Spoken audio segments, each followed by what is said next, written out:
The Ice Age world was a place of vast silences and unforgiving beauty. Glaciers stretched like crystal walls of frozen water across the northern horizon, pressing down on forests, rivers, and valleys. Winds swept across plains stripped bare, carrying the sharp cold that cut through furs and flesh alike. Yet within this frozen dominion, small human bands endured. Around their fires, sparks leapt into the sky, joining the stars above that seemed brighter in the clear winter air. Those stars became maps, calendars, and sacred companions, guiding footsteps in the dark. The ancestors of Native Americans were not conquerors of this landscape, but careful students of it.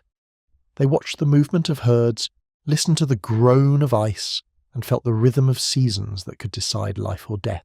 To survive here was to live with constant vigilance, but also with a deep respect for every sign in nature. This was not simply a test of strength. It was the beginning of cultures rooted in resilience, memory, and balance, carried forward across endless nights when firelight and determination were the only defense against extinction. As families huddled close to their fires, the world beyond their camps was alive with challenges. Predators roamed, saber-toothed cats in shadow, dire wolves in packs, and cave bears guarding dens. The cold itself was an adversary that showed no mercy, demanding layers of hides, constant fire, and careful movement to avoid frostbite. Yet for those who endured, every night was also filled with learning. Children listened to elders tell stories of survival, weaving memory into tradition. These stories were not idle tales, but instructions: how to find water beneath snow, how to follow tracks across frozen rivers, how to share meat so no one was left behind. Each family was a world of its own, but they also understood that togetherness was their greatest shield. The Ice Age taught them to live not as individuals, but as communities bound by necessity. This unity, fragile yet essential, marked the beginning of a survival ethic that would shape native societies for thousands of years. Against the immensity of glaciers, human presence seemed small, but within those small circles of fire, endurance was being forged. When dawn broke over the vast tundra, it revealed a world of endless white.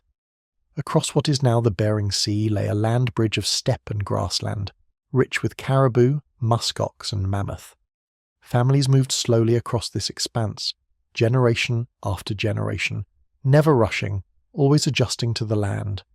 They carried simple possessions: stone tools carefully knapped for hunting, bone needles for stitching hides, and fire carried like treasure from one camp to the next. Every decision, when to move, where to rest, how to follow herds, was calculated against survival. The first Americans were not lost wanderers. They were deliberate travellers guided by instinct and tradition. For them, the continent ahead was not empty wilderness, but a place full of lessons waiting to be learned. The crossing into the Americas was not one moment in time, but a slow unfolding, a rhythm of footsteps that stretched over centuries. Each dawn revealed both hardship and possibility, and those who walked this path adapted their lives to both. By the time the glaciers began to recede, the ancestors of native peoples were firmly rooted in their new homelands. Adaptation was everything. In the Arctic and subarctic, wood was scarce, so driftwood from frozen coasts, whalebone, and mammoth tusks became the frames of dwellings. Covered with hides and snow, these shelters transformed icy winds into protection. In plains and valleys, brush and stones formed temporary homes, always ready to be abandoned when herds moved. The ingenuity of survival was endless. Snowshoes to walk across drifts, bone-tipped spears to pierce thick hides, woven nets to catch fish beneath frozen rivers. Every environment shaped the solutions of its people. Children grew up in this world of adaptation, learning from their first steps how to endure. They were wrapped in soft furs carried close, and gradually introduced to the cold until their bodies were hardened against it. Women's knowledge of plants was as vital as men's hunting skills, for even in icy lands, roots, berries, and seeds provided essential nourishment. Life was never abundant, but careful balance kept famine at bay. Across frozen landscapes, these families did not merely survive, they adapted with creativity that turned scarcity into resilience. The journey into the Americas was more than migration, it was transformation. The land reshaped its people as much as they shaped it. Rivers taught them to travel, mountains to shelter, and animals to share. Fire remained their constant ally, warming bodies, cooking food, and binding communities in circles of light.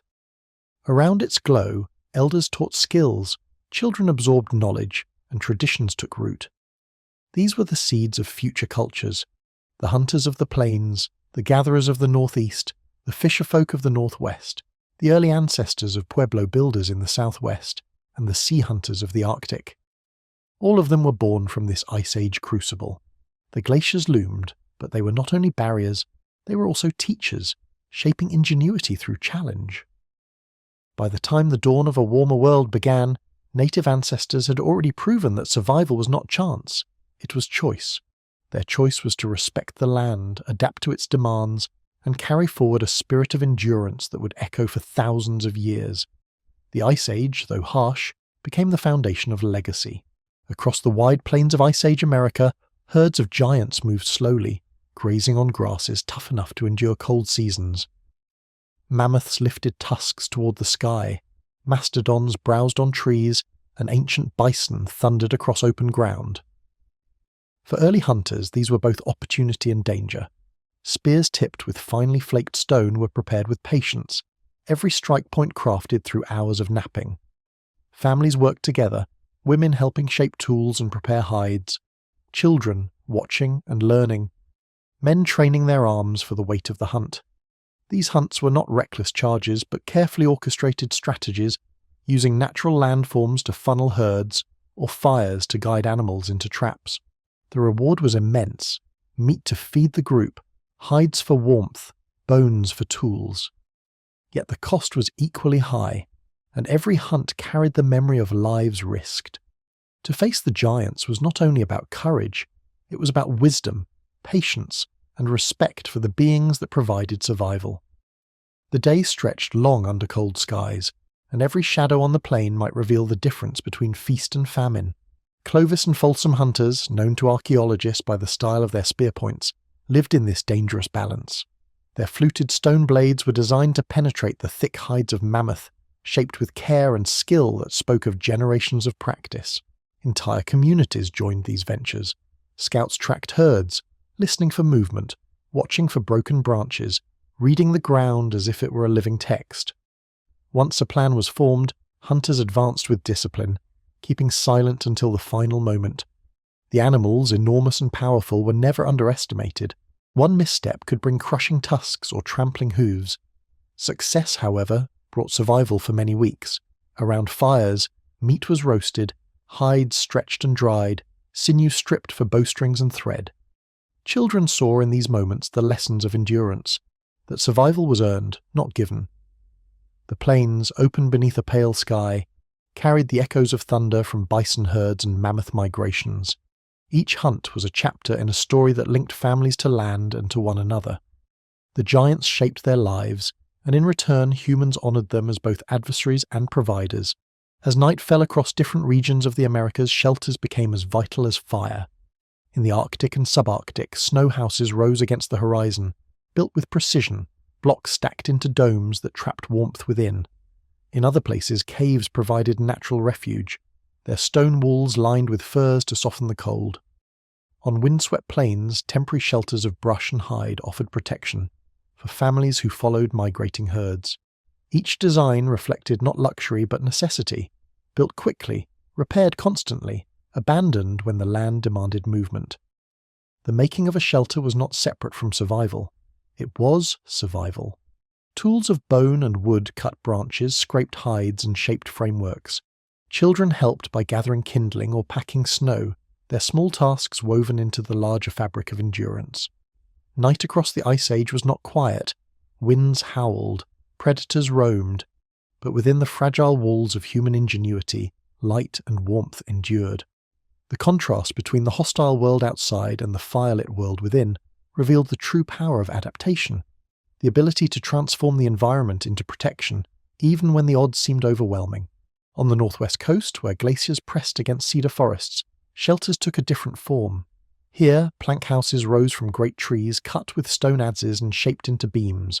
The ocean provided fish and shellfish, while the forest gave both food and building material. Families gathered in long communal houses, their fires glowing inside, the walls sheltering them from rain and storm. Far inland, in sheltered valleys, Brush shelters and pit houses were common, dug into the earth for insulation.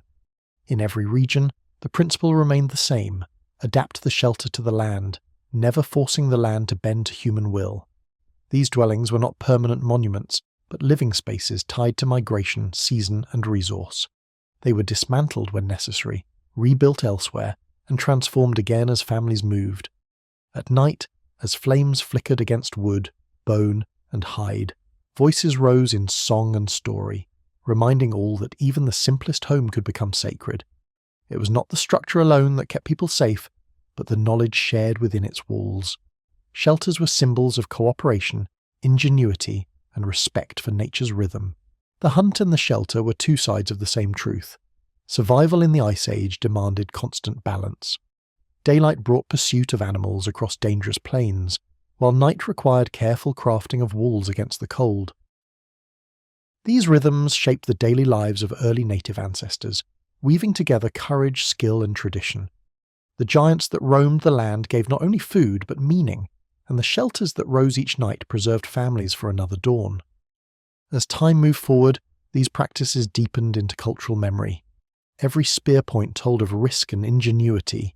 Every firelit dwelling spoke of unity and resilience.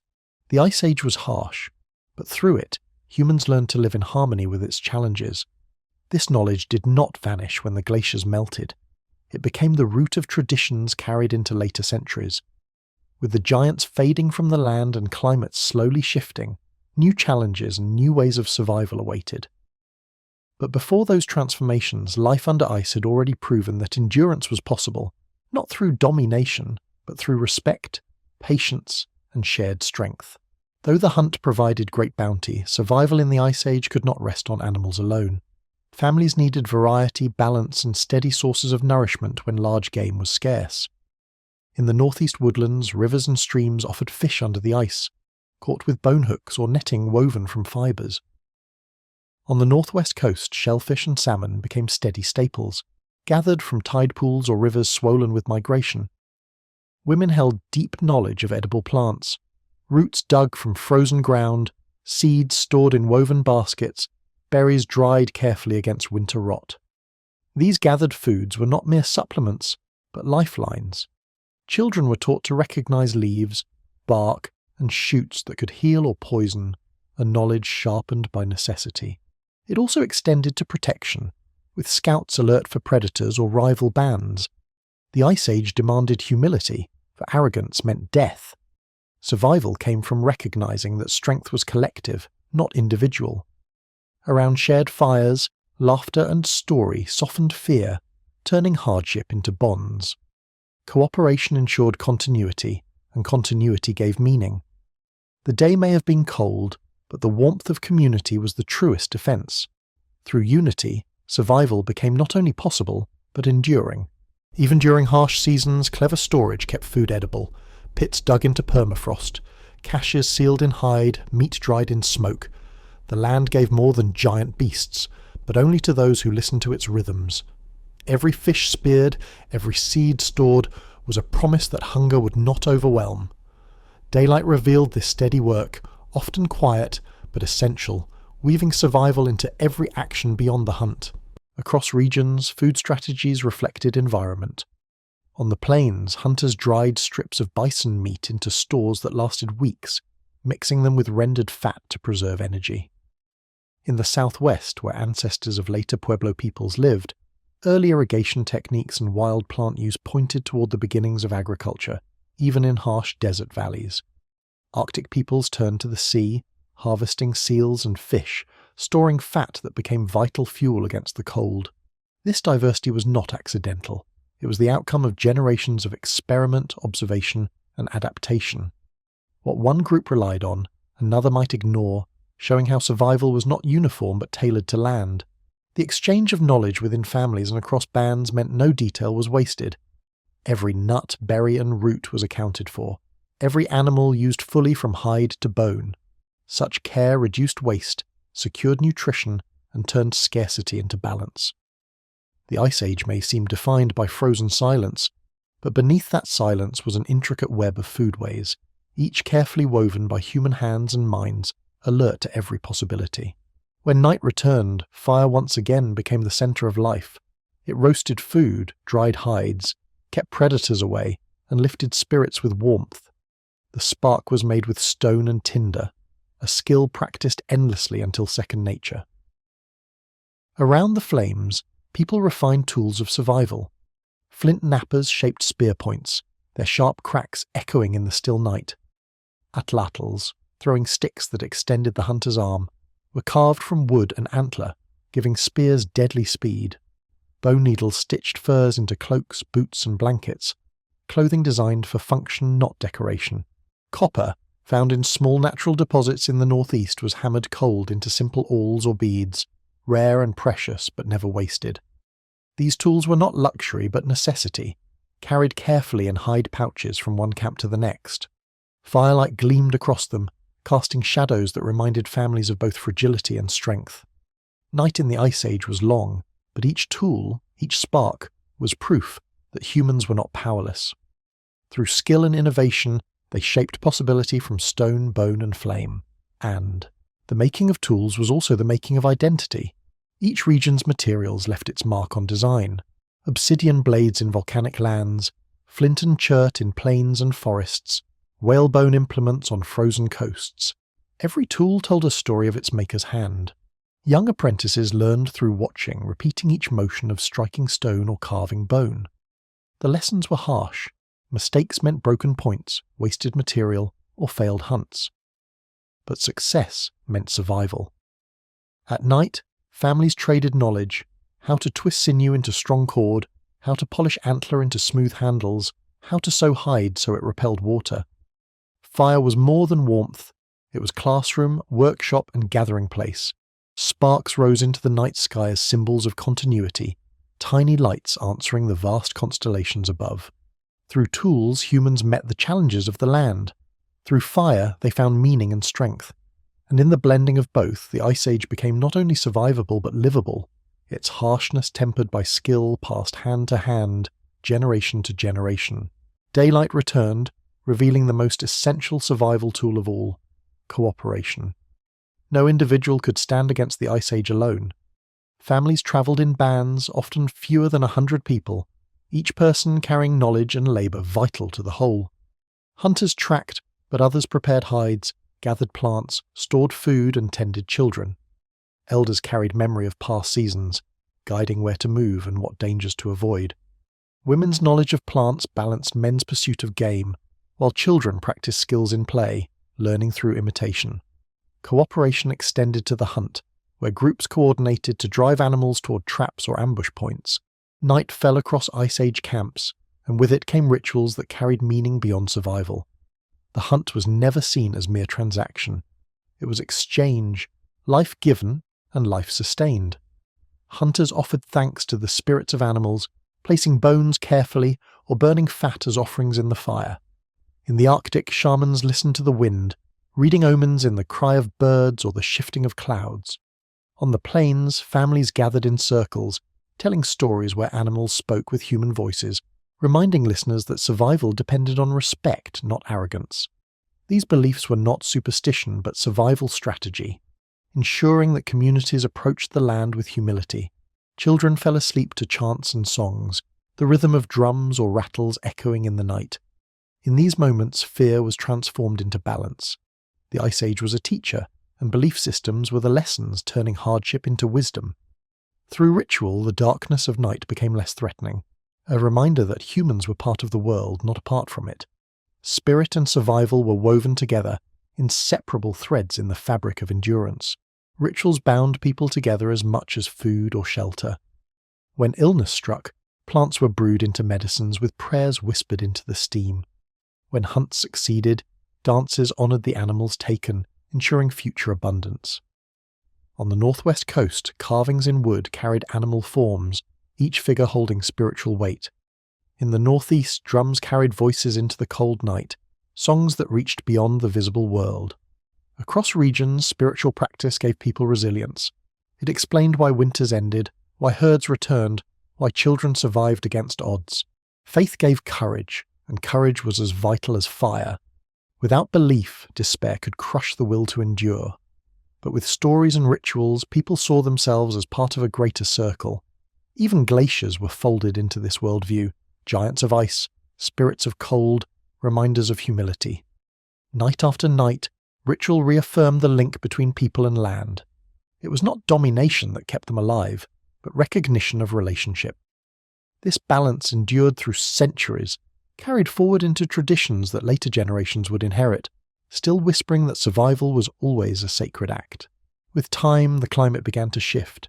Ice sheets that had dominated the land slowly receded, carving valleys, creating rivers, and opening new frontiers. The mammoths and mastodons dwindled, their vast herds vanishing as grasslands changed. Hunters adapted swiftly. On the plains, bison grew in importance, smaller but plentiful, their movements studied as carefully as mammoth trails once had been. In the northeast, forests spread, bringing deer and smaller game, along with edible nuts and fruits. On the northwest coast, salmon runs grew stronger as rivers cleared of ice, feeding entire communities. In the southwest, ancestral peoples turned to seeds and irrigation, laying the foundations for agriculture in desert valleys. These adaptations did not erase old traditions, they transformed them. The skills honed in the Ice Age, cooperation, toolmaking, storytelling, and spiritual balance, were carried into new eras. Each change brought both loss and opportunity. Where mammoth bones once framed shelters, new woods and stones were used. Where glaciers once blocked the way, rivers became highways of travel. Daylight revealed a changing world, and native ancestors met it with the same resilience that had carried them across ice. The end of the Ice Age was not sudden but gradual, a rhythm of warming seasons punctuated by cold returns. Families shifted routes, some moving southward, others staying close to northern coasts. The diversity of native cultures that would later emerge, the plains hunters, pueblo builders, woodland farmers, northwest fishers, was rooted in this time of transformation. Climate change demanded flexibility, and people answered with invention. New tools were shaped, new foods cultivated, new shelters built. Yet through all changes, continuity endured. Fire was still carried, stories still told, rituals still practiced. Ancestors remembered the lessons of hardship, that no land was too harsh if approached with respect, that no challenge was insurmountable if faced together. The end of the giants marked the beginning of cultural flowering. From icebound hunters grew traditions that would last for millennia. The people of the Ice Age were not relics of the past. They were the foundation of native history. Day by day, adaptation ensured not only survival but the growth of identity, rooted deeply in land and memory, alive even as glaciers melted into rivers. As night closes our story, we return to the image of fire glowing against ice. Around that fire sat the ancestors of Native Americans, families who refused to surrender to cold, hunger, or despair. They survived not through domination, but through humility, respect, and ingenuity. The Ice Age was harsh, but it shaped resilience that endures across centuries. Each spark carried into the dark was a promise to endure, to remember, to live in balance. The glaciers have long since retreated, but the lessons remain. Native survival in the Ice Age was not chance, it was wisdom carried forward. Their footsteps remind us that endurance is more than strength, it is cooperation, respect, and belonging. Subscribe for more Native American history.